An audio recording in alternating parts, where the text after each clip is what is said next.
In the heart of the bustling city, beneath the streets where the rumble of trains echoed endlessly, lay a secret that few dared to speak of. It was said that on the subway line that ran through the heart of the metropolis, something sinister lurked that twisted the minds and souls of those who rode the trains late at night. Rumors whispered of strange happenings, eerie encounters, and darkness that clung to the shadows like an evil spirit. One fateful evening, a young woman named Sarah found herself on the last train of the night, the carriages deserted save for a few scattered passengers. As the train hurtled through the tunnels, she couldn't shake the feeling of unease that settled over her like a heavy cloak. The lights flickered ominously, casting long shadows that seemed to dance and sway with a life of their own. Glancing around, Sarah noticed that the other passengers were behaving strangely. Their eyes were vacant, their movements jerky and mechanical. They whispered to themselves in hushed tones, their words a nonsensical jumble that sent shivers down her spine. As the train screeched to a halt at an empty station, Sarah felt a wave of dread wash over her. Steeling herself, she called out to the conductor, but he merely stared ahead with blank eyes, his face a mask of indifference. Panic rising in her chest, Sarah made her way through the carriages, each one seemingly darker and more oppressive than the last. The air grew thick with a cloying scent, a sickly sweet odour that made her stomach churn. As she reached the end of the train, Sarah's heart skipped a beat. Standing in the shadows was a figure unlike any she had ever seen.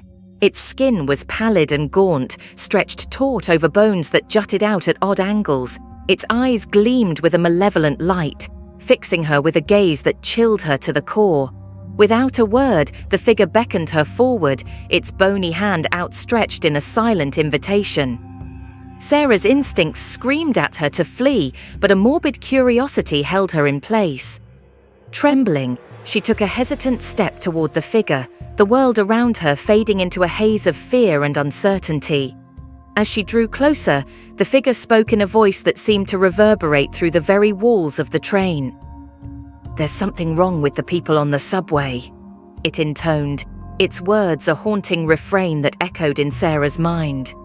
"They have been claimed by the darkness, twisted and malformed by forces beyond your understanding." With a sudden lurch, the train jolted back to life, hurtling forward into the abyss of the tunnels.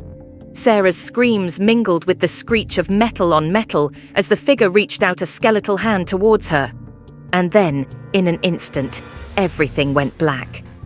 When Sarah awoke, she found herself standing on the empty platform of a deserted station, the last vestiges of the night fading into the dawn. The train was nowhere to be seen, and the figure that had haunted her dreams had vanished without a trace. From that day forth, Sarah could never shake the feeling that something had changed within her, that a shadow had been cast over her soul that could never be lifted. As she walked the streets of the city, the whispers of the subway haunted her every step, a reminder of the darkness that lurked just beneath the surface of reality.